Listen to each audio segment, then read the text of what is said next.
कैसे हैं आप लोग? कैसी चल रही है आपकी पढ़ाई? आई होप आप सब अच्छे होंगे, आपकी पढ़ाई बहुत अच्छी चल रही होगी। और इस हफ्ते हम करने वाले हैं मूल विधि, मतलब मूल विधि का 70 से 80% चीज़ें हम इस हफ्ते कंप्लीट करने वाले हैं। हम इसमें थ्योरी पार्ट भी पढ़ेंगे और आर्टिकल्स भी याद करेंगे, और साथ में हम इसके जो है चैप्टर वाइज PYQ भी लगाएंगे कि जो क्वेश्चन आया हुआ होगा। तो जो है मेरे साथ, तो मूल विधि जो है हम इस हफ्ते पूरी तरीके से कंप्लीट करने की कोशिश करेंगे।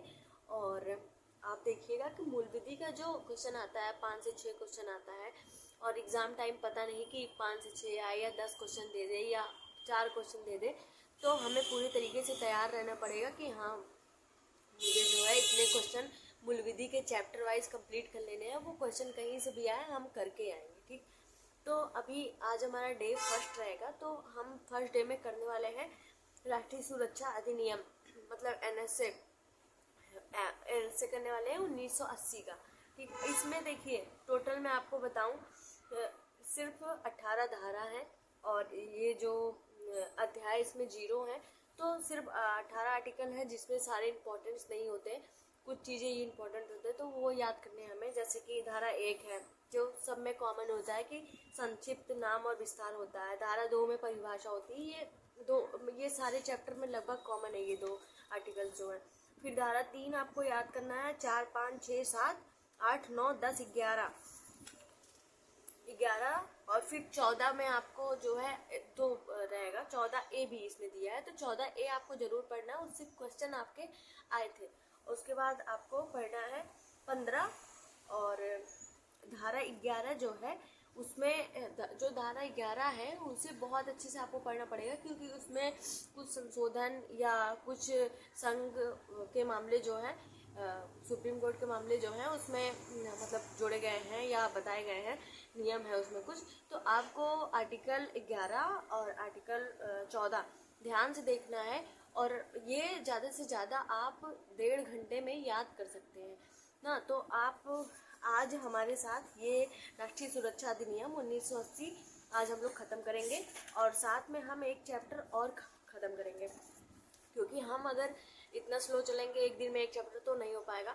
एक दिन में 2 चैप्टर लेके चलेंगे तो उसका PYQ भी लगा पाएंगे और बहुत अच्छे से रिवीजन भी कर पाएंगे। तो चैप्टर 2 जो रहेगा हमारा भ्रष्टाचार निवारण अधिनियम रहेगा। तो इसमें 1988 है, आपको जैसा पता होगा, और इसमें कुल धाराएं जो है 31 है, और कुल अध्याय जो है 5 है। तो जो सारी धारा दी हुई इसमें सारी इम्पोर्टेंट नहीं होती है, कुछ चीज़ें इंपॉर्टेंट होती है। जैसे मैं आपको जो आर्टिकल बता रही हूँ वो आप ज़रूर पढ़ लीजिएगा, और उसको आप रफली नोट डाउन कर लीजिएगा, आप शॉर्ट नोट बना लीजिएगा। तो इसमें आर्टिकल 1 जो है उस जैसा कि मैंने बताया वो सबके लिए कॉमन होता है कि संक्षिप्त नाम और विस्तार होता है। आर्टिकल 2 में जो परिभाषा होती है, तो आपको ध्यान कहाँ से देना, आर्टिकल 3 से ध्यान देना होता है कि 3 में क्या है। आयोग कहीं से क्वेश्चन उठा सकता है, ठीक। तो फिर हमें हर एक चीज़ को बहुत ध्यान से देख के चलना होगा, कुछ भी छोड़ना नहीं है। और भ्रष्टाचार अधिनियम संशोधन भी हुआ था 2018 में, इसमें संशोधन हुआ था, तो वो आपको बहुत अच्छे से पढ़ना है एकदम। मतलब समझ लीजिए जो चीज़ें लोगों को याद करने में प्रॉब्लम होती है वो हमें याद होनी चाहिए, इसलिए कि क्वेश्चन वहीं से बनता है। जहाँ सबको प्रॉब्लम होती है, जहाँ से सब लोग छोड़ देते हैं, वहीं से क्वेश्चन बनता है। तो हमें वो आर्टिकल्स ज़रूर याद होने चाहिए जो सब छोड़ देते हैं, पर वो हमको याद होने चाहिए। हाँ, तो इसमें जो अधिनियम संशोधन हुआ था वो संशोधन आपको बहुत अच्छे से देख लेना है, और साथ में इन दोनों चैप्टर को हम कंप्लीट करेंगे, और साथ में हम इसके प्रीवियस ईयर पेपर लगाएंगे। और मैं आपको बताऊँ, आपके कहने पे मैंने ये RW का जो है बुक मंगाया था। ये बुक कोई प्रमोशन नहीं है, मैं फिर से बता रही हूँ, इस बुक का कोई प्रमोशन नहीं है। इस बुक को मैं बताऊँ कि ये बुक मैंने मंगाई है, आप ही के कहने पे कमेंट आए थे तो फिर मैंने मंगाया। बुक ठीक है, बुक अच्छी है, मतलब जितना देना चाहिए उतना दिया हुआ है, कुछ चीज़ें एक्स्ट्रा भी दी हुई हैं। तो सबसे मोस्ट इम्पॉर्टेंट यही होता है ना कि हमें क्या छोड़ के चलना है, क्या लेके चलना है। और बात करें टीचर की, अगर आपको जैसे टीचर नहीं समझ में आते हैं, तो मैं आपको टीचर कुछ टीचर के जो है यहाँ पे मैं आपको इमेज लगा दे रही हूँ, आप देख लीजिए। और एक यूट्यूब पे जो है एक सर है, अड्डा के सर है, उनका भी मैं यहाँ लगा दे रही हूँ, आप देख लीजिएगा, जिससे भी आपको समझ में आए, जो सरल भाषा में समझाता हो उसी की वीडियो देखिएगा। ज़्यादा 2-4 घंटे की वीडियो मत देखिएगा, और हो सके तो आप बुक से ही कंप्लीट कर लीजिए, वीडियो की ज़रूरत ना पड़े, यूट्यूब पे फालतू भटकना ना पड़े।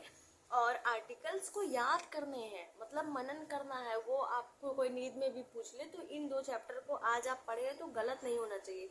और रिवीजन सबसे मस्ट होता है, आप रिवीजन इसका करते रहिएगा।